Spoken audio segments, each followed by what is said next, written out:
Somebody just called and said, my friends are saying that Social Security is going to go away because, you've got, three, in the next 10 years or so, you're going to have 3 wage earners for every employee, whereas in 1930 it was like 30. And, there's not enough money coming in to pay for what's going out. Yes. Oh, and they say, Social Security has been borrowing money from the federal government since the 1980s. Okay, here's what's going on. In 1981, the Social Security actuaries looked out and they said, there's this rabbit moving through the python. All right, this is apropos of the Democrats who are calling for a chain CPI, and now the Republicans are attacking them for wanting to cut Social Security, even though the chain CPI is a Republican thing. So anyhow, back in 81, the Social Security Administration said, when the boomers start to retire, in 2000, 2005, 2010, as the baby boomers start to retire, it's a very large population because after World War II, everybody came back and had babies, right? As the baby boomers start to retire, there's not going to be enough money in Social Security to pay for their retirement. Because the way Social Security had been working up until 1981 was every dollar that you paid into Social Security went to pay for some retired person's, or a disabled person's cost of life, cost of living. And so what they did, Reagan did some nasty things, like he said, okay, let's change it so Social Security benefits you pay income tax on them. That was obscene. But Daniel Patrick Moynihan and Alan Greenspan put together this commission, and they said, okay, let's create a $2 trillion trust fund to pay for the retirement of these boomers. Where are we going to get that money from? We will ask the boomers to pay for their own retirement, in addition to the retirement of their parents. So starting in 1982, Reagan doubled the payroll tax.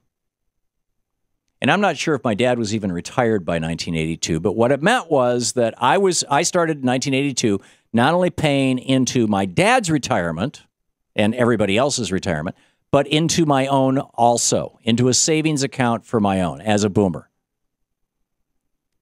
And there's now this $2.4 trillion savings account called the Social Security Trust Fund that all the hedge fund managers on Wall Street are salivating over. This is why Pete Peterson has spent hundreds of millions of dollars.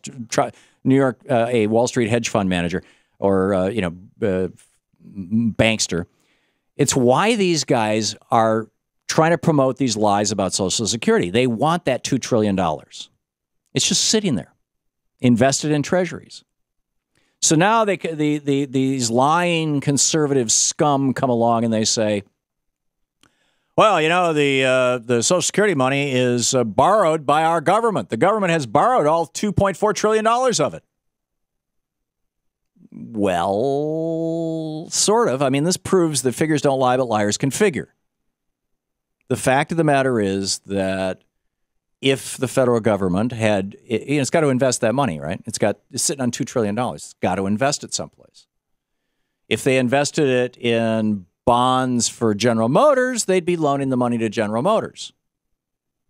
If they invested it in bonds for IBM, they'd be loaning it to IBM. When you buy federal bonds, yeah, you're arguably loaning money to the federal government, and the government will pay it back with interest. But it's the safest investment on earth. They're having no problem selling treasuries. They're selling, the interest rate is under 2% right now. Why? Because it's the safest investment on earth. So Social Security, the Social Security Trust Fund, first of all, the boomers are paying double. They're paying for their retirement and their parents' retirement. And that will end in 2040.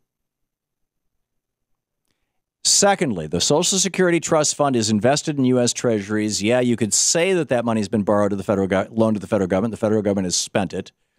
But the federal government will pay it back. People are turning in bonds constantly, and they're getting their money back out. And the Social Security Trust Fund is starting to. So this is just a simple lie by the people who want to get their hands on that $2 trillion. And you will find these lies embedded in our media constantly. You will see this stuff. Joe Scarborough talks about this kind of stuff. Right-wing talk radio talks about this kind of stuff. Even NPR, I've heard these lies on. They're just simple lies.